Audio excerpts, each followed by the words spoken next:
So I'm Aimee Laing. I am an IFBB Bikini competitor in New Zealand, so quite far away from probably a lot of your audience.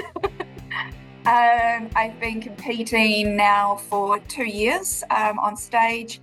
So it was my first season last year, and just wrapped up my second season. Yeah, it's definitely been quite a journey for me. But particularly between last season and this season, the reverse went very, very bad, to put it mildly. I wasn't sure I was actually going to get back up on the stage again with how just how difficult it was. But I did. Actually came back up on stage ahead of schedule and ended up winning the Bikini Masters at Nationals here just a few weeks ago. So yeah, it was pretty awesome. How'd you actually get introduced to the sport of bodybuilding to begin with? I've been in the gym for quite a long time, a couple of decades in the gym. Probably started more in my 20s, dabbling here and there, sometimes serious, sometimes not. And I kind of got into looking at competing as a way to distract me from work, really, to give me something that forced me to have to give it a lot of priority, something where you couldn't just say, oh, I'll make it up tomorrow or I'll make it up next week or anything like that. You can't cheat on a prep. You have to put it in the work day in, day out. And that's kind of why I looked at doing a prep about 3 years ago now. And I've been with nutritionists and PTs for a long time.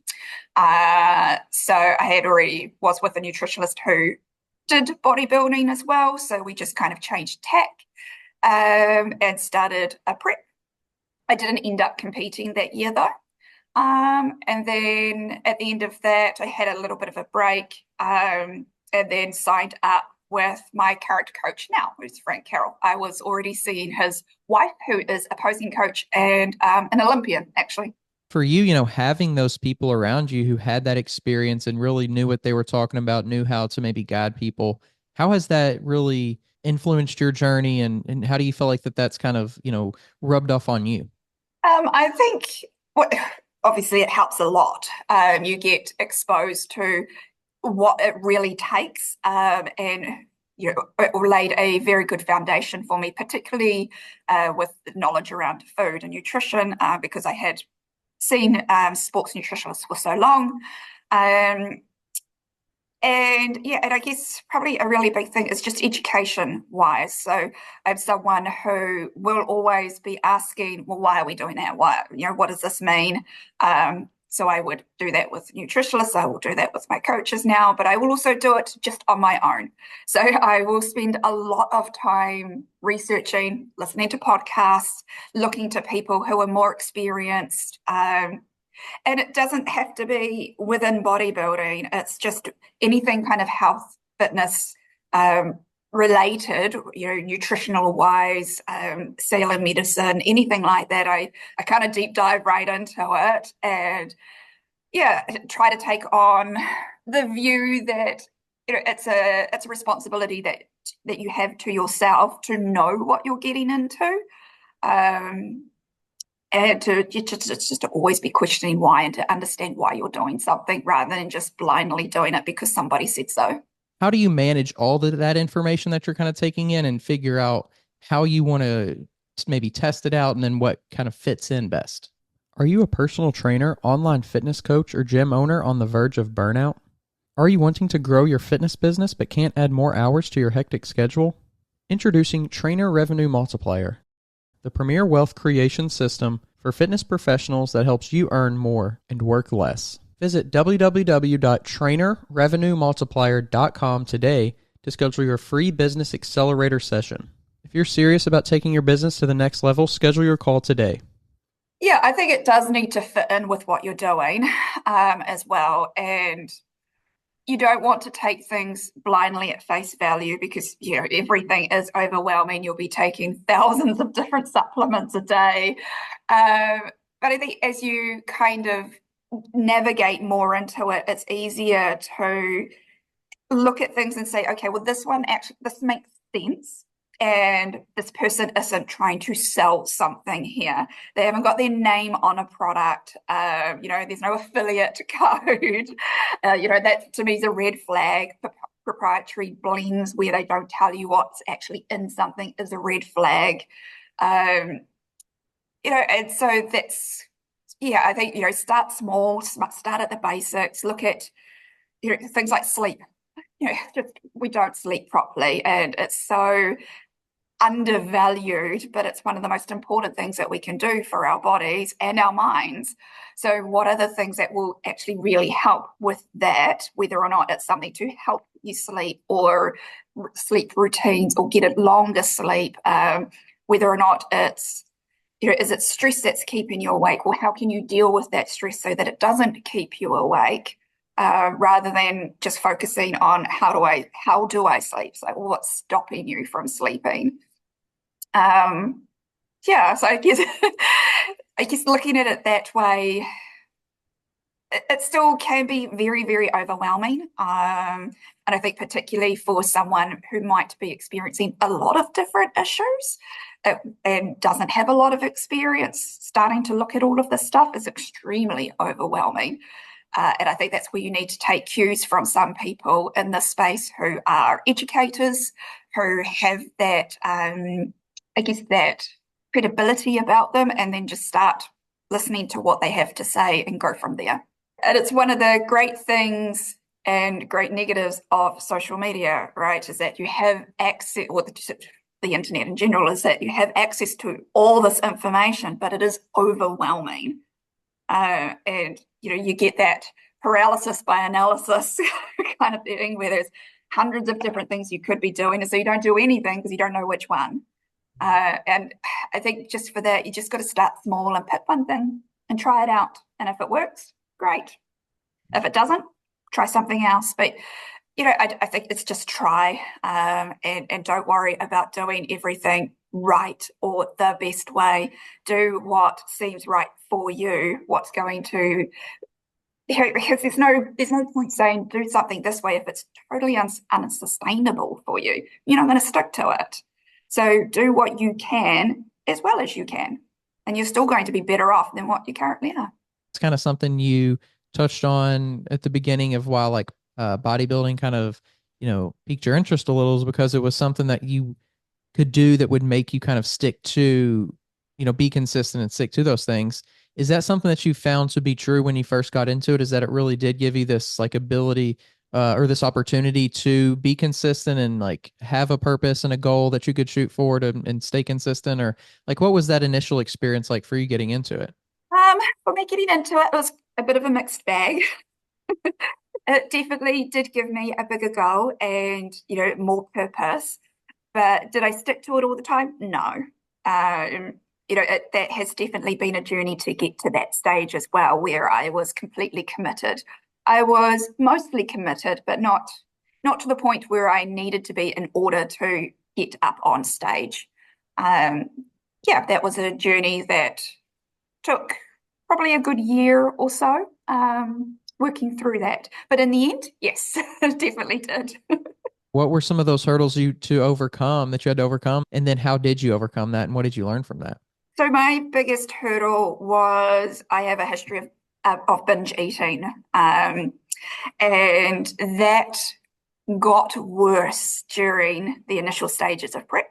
And then, I had that whole mentality of, well, I'll make up for it. I'll do extra cardio. I will cut food here or there. And as you get closer to a prep, or you're closer to a show date, that it's very obvious what you've done, because you're not ready. And that has definitely been a challenge where you're kind of accumulated at the end of last year, at the end of season, and the binge eating then became out of control once prep was over. I did make it to stage a few times last year, but by the end of it yeah, I basically gained 15 kgs, which I think is around 30, 35 pounds or something like that, in 3 months within finishing my last show, which was the heaviest I'd ever been in my life. It was binging every single day. It was just a really, really bad mindset. Hated how I felt, hated what I was doing. Couldn't seem to stop though. Yeah, and I I had already sought therapy at earlier stages, which wasn't successful. A lot of times with therapy, they just kind of look at it probably a bit more surface level and go, okay, well, what we think is that bodybuilding is the problem. It's the restriction that's leading to the episodes of binging. But of course, I'd been a binger for a very long time.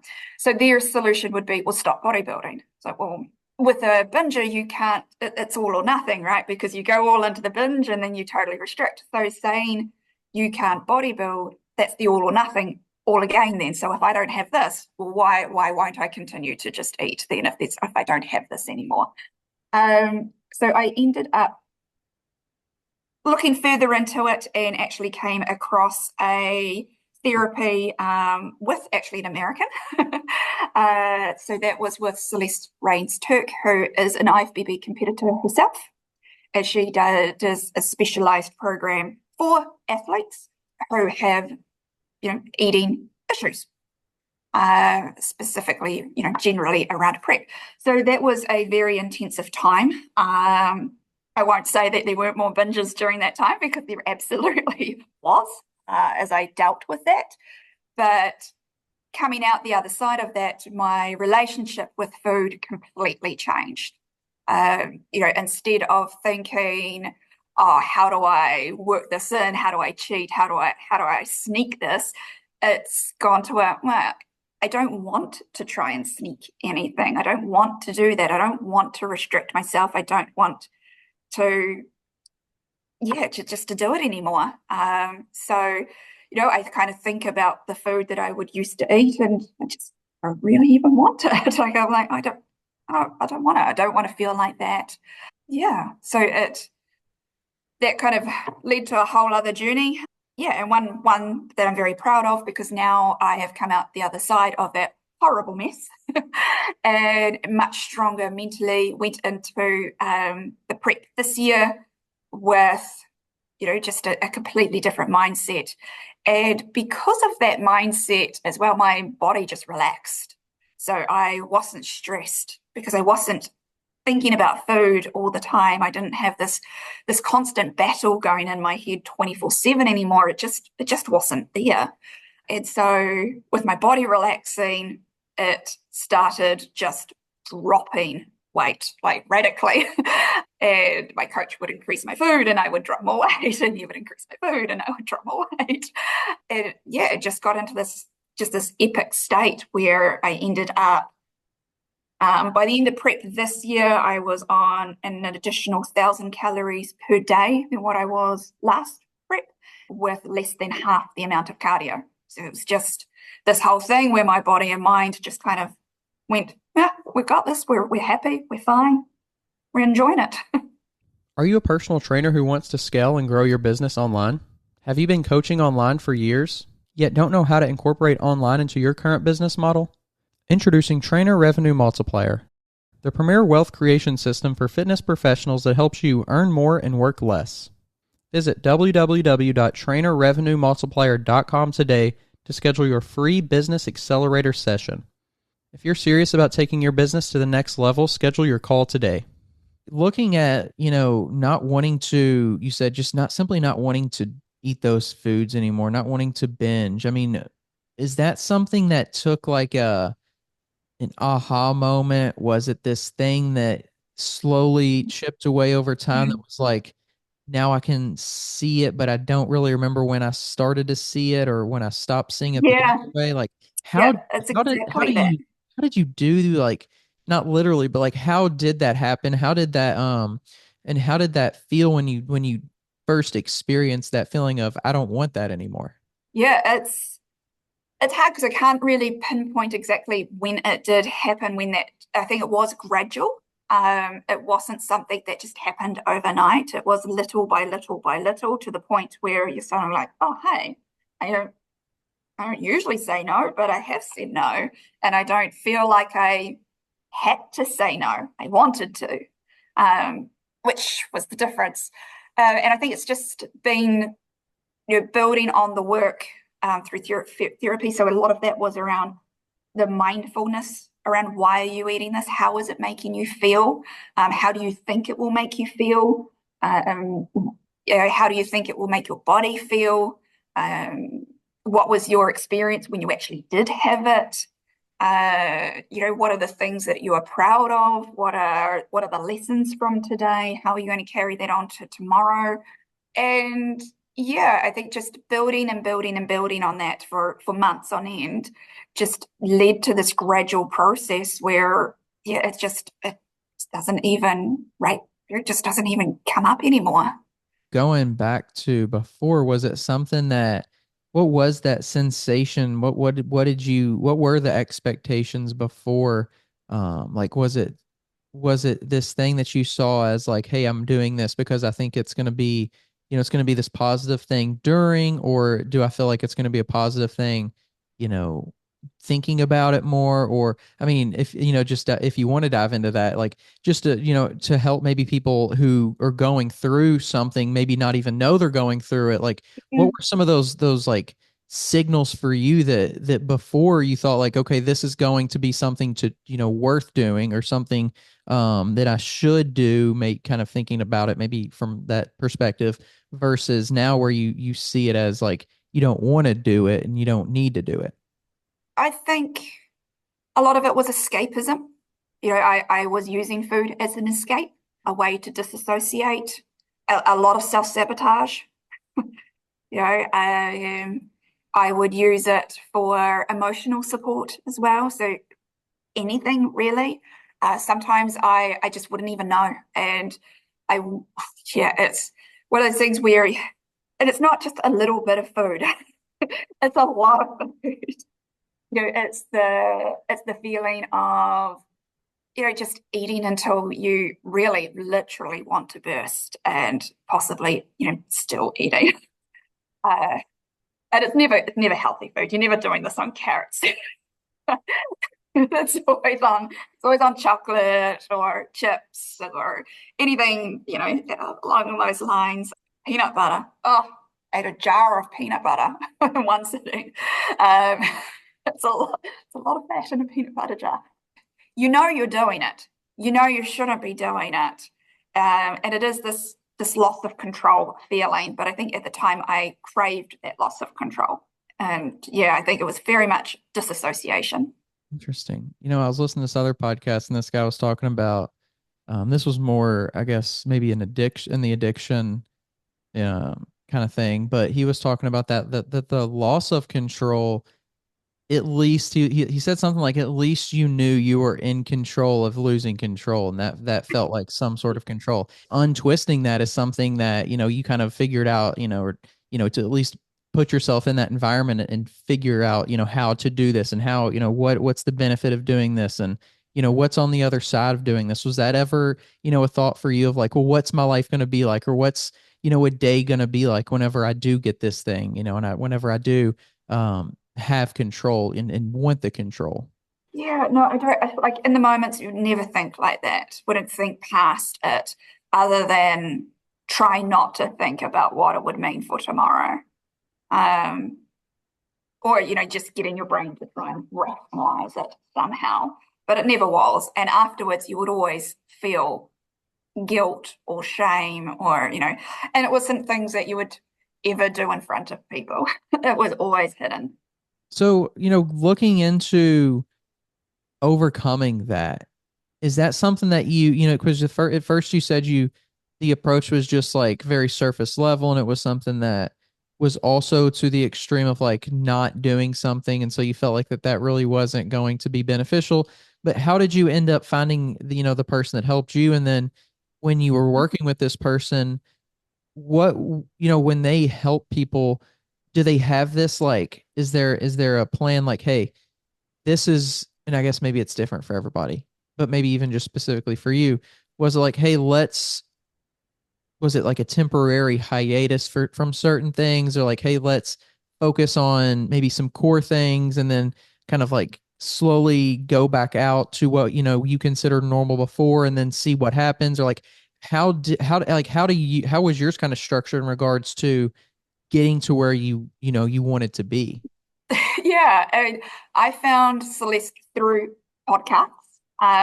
She had gone on a bodybuilding podcast talking about all of the stuff around the athlete mentality, about binging, specifically, and eating issues within athletes, and kind of what she did. And so I listened to some more podcasts that she had been a guest on, and then I was like, all right, this sounds like something that would be good for me. So again, it's that research, finding out about it myself. But I did come across her accidentally. Um, and yeah, I mean, it was hard because I'm not someone who likes to really dig deep within myself. Yeah, when you say, how do you feel? And I'm like, oh, I don't want to talk about this. So it would have been difficult for Celeste, I'm sure, to she kind of had to drag a lot of that stuff out of me, because I do become quite defensive around it, and I don't want to shut down. I don't want to do it. And part of that is, it's that shame of, you failed, and yeah, and that's kind of what it felt like. Well, that how could you possibly call yourself an athlete or a bodybuilder if you are so, you're so far from stage weight and you're doing all of this stuff that's directly opposite of what you should be doing. So that's tough. She had a range of different ways, different approaches, depending on kind of what was causing it as well. And she would have a look. So every single day, I would send off a diary to her of what had happened with the day. So it would be around food, feelings, cravings, even if I gave it, whether or not I gave into it or whether or not I didn't, what had been hard about the day, what hadn't been hard, what had been really good about the day.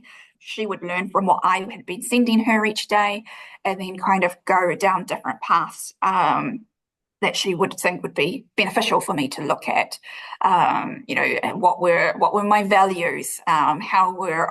How was I then living to those values? And afterwards as well, how was I living to those values through my behaviors and thoughts and feelings? And what were my goals, and then how were my behaviors aligned to my goals, and then how was so it was a lot of different ways of doing it. And a lot of, she would also do group experience, so group calls as well, so you could join other people and chat about that, and I guess have that realization that you're not alone, that this isn't something that's just happened to you, that you're not this abject failure, that people do go through this every single day. Some are worse, some are better, but there is definitely hope out there, and people do overcome it. Kind of getting into the reintroduction, or getting, fully back into kind of the bodybuilding thing, Mhm.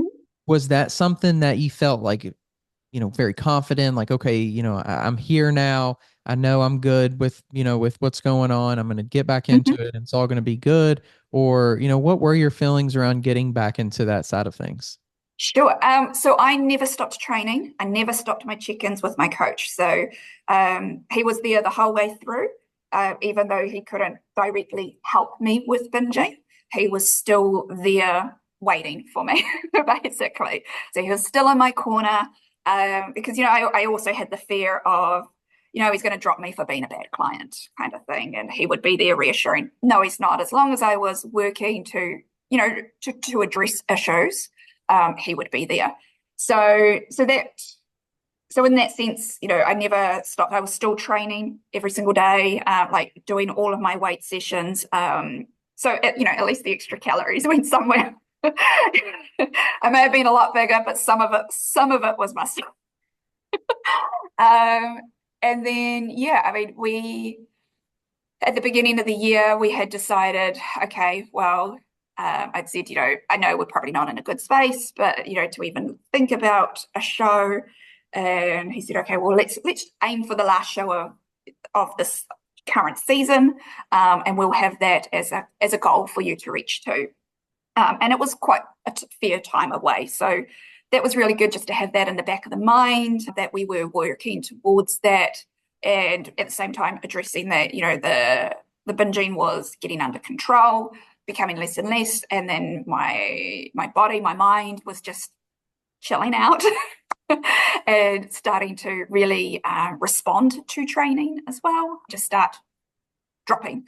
At the same time, I had also been getting my hormones sorted. So I had started perimenopause, which definitely would not have helped things either, both physically and mentally. So I had started hormone replacement therapy, which, helped align the body as well. And then we were 13 weeks out still from the show that I had decided we had decided to do. I had gotten beyond stage lean by then, just not, without it being on purpose. It had just kind of happened. So we made the call that I'd jump into a show that was actually 3 weeks away instead of 13 weeks away. So, so we did that. Having that, like, okay, this is kind of a change of plan. Was that something you felt was good for you because or you didn't know going into? This podcast is sponsored by Smoking Gun Coffee, a veteran-owned coffee company that strives to give back to those in need. Don't forget to use code TWR10 for a 10% discount at checkout. Into the situation that, hey, we have a shorter time period to achieve this, but when you did kind of achieve something in that shorter time period, it was more of like this is a good thing versus this was the expected thing. Yeah, I mean, we had done it because I was already basically in condition. So, we're like, and it was something I raised as well. So it wasn't my coach saying, I think, springing it on me. So there wasn't that freak out about it. It was, this was the show that I wanted to do. I had heard it was a really good show. It was one that athletes had a lot of fun at. So I had it in the back of my mind, hey, it would be really cool to go and do the show. And so I talked to them and they were like, yep, we want to do it. Let's do it. Let's jump in. Let's get some feedback so that, we're ready for nationals later on. So yeah, so I was really excited actually to jump right in there. And a couple of days later, yes, I did have a little freak out. And messaged my coach and he's like, no, you're fine, you're fine. So, you always need that voice of reason. But no, I was actually really excited by it, and, just really proud that I'd been able to get back to that. And to actually do it ahead of schedule as well, without stressing, without putting my body through any additional stress at all. Mm-hmm. Yeah, I can imagine that would be, somewhat, or at least an emotional kind of experience, knowing, hey, I did the work not just to get on stage, but to get back from, where I was and, get here earlier than expected and, have the opportunity to get that feedback and really prepare yourself for the next one that was kind of the more expected one. So I can imagine it would have been kind of this experience that would have been somewhat kind of emotional, or at least one that had a lot of kind of like look back and thinking, this was kind of a cool thing to do, kind of experience. Mm-hmm. Building off of that show, is that something that you took a lot away from? Is that something that you kind of just were like, all right, we're kind of on track, or what was the feedback from that? So the feedback was far too flat. So I needed more food.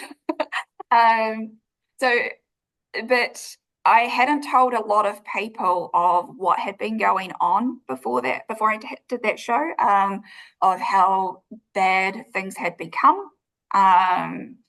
So after I did that show and got back up on stage, was when I did open up about it.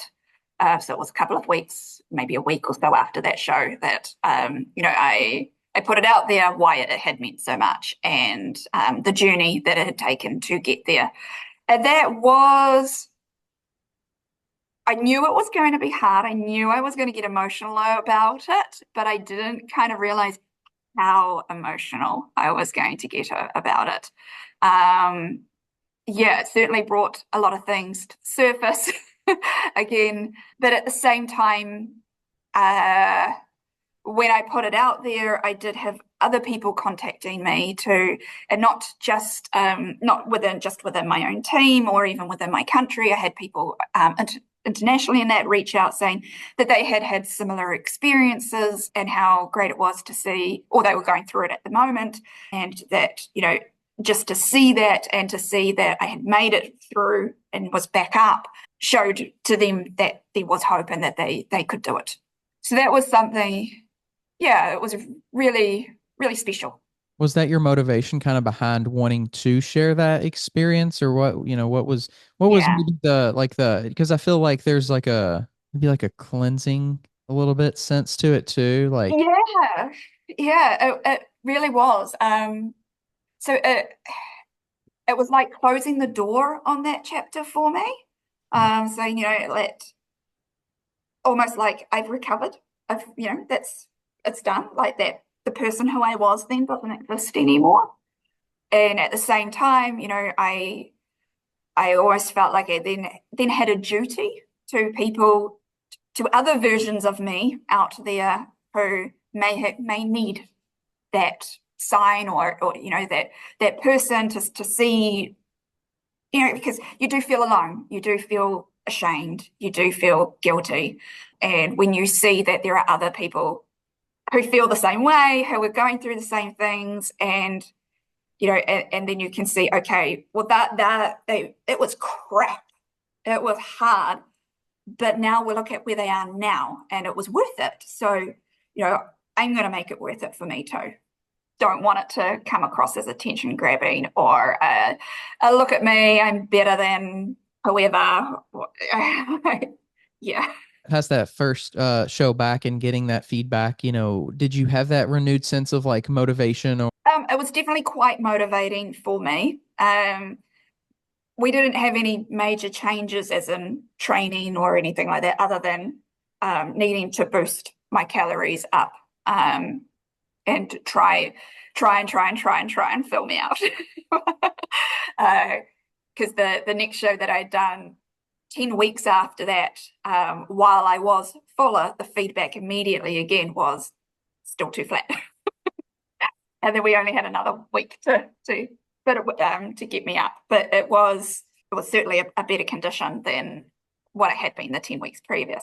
But yeah, certainly in my mind, I was very motivated after that show to kind of, you know, I guess that show and then putting my journey out there also gave me a sense of responsibility that I actually needed to do it as well, to show that it wasn't a one-off, and also for those people that had then, you know, resonated with that part of my journey, to show that, you know, it's sustainable afterwards as well. That, you know, I'm not gonna go back to what it was. You know, that really has finished.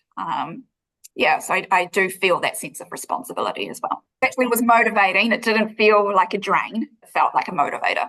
is that something that still drives you, like the outward perception, or like what you can bring to other people? Is that something at this point that still drives you, or is that something that that you think will always be there because of just your life experiences in that sense? Or do you feel like maybe, okay, I've proved that XYZ, so now I'm just gonna go out there and do it and get back kind of in the shadows and just do it? Or like, where do you see as more, do you see it more Um, as like a role to do something, or do you see it more as just like this thing that you're doing? Probably a bit of both, actually. So I do still now have people reaching out about whether or not it's about that or other issues with their health, and I will give as much of my time as I can to them and help them through that part of their journey, whether or not that's hormone related or health related. You know, I really do want to be there for people and help them as much as I can. But that is kind of private. That'll be one-on-one with those individuals. Yeah, doing what I can. The people that I follow the most or get the most from are people who are giving themselves, who are educating, who give away their time for free, basically. They take their experiences, good or bad, and they use that to educate others so that they have a better experience and they are healthier and safer, happier. And I think that's what we should be doing a bit more. Yeah. And not for praise or, more likes or anything like that. It's just what you should be doing. Yeah, it's an interesting opportunity, the world of social media. I keep, pushing that positive message out there, but thanks for coming on and doing it on the podcast. Oh, you're very welcome. It was really cool. You're my very first podcast. If you want to share anything, any socials, anything like that before, if people want to reach out or find you, how can they do that? Instagram, really, which is just aimee.liang. Really easy. And yeah, you can find me there. I don't post lots of actual posts, but yeah, I'll be on my stories a bit, and I'm always there. You can always reach out and send a message. If you're tired of searching for a coach or trainer, somebody who knows what they're talking about and has experience, make sure you go check out the new Coach's Corner on weightroompodcast.com. You can find quality, qualified coaches to help you achieve your goals, whether that's in bodybuilding or just general fitness. Stop wasting time and start achieving your goals today. The link to the Coach's Corner is down in the description below.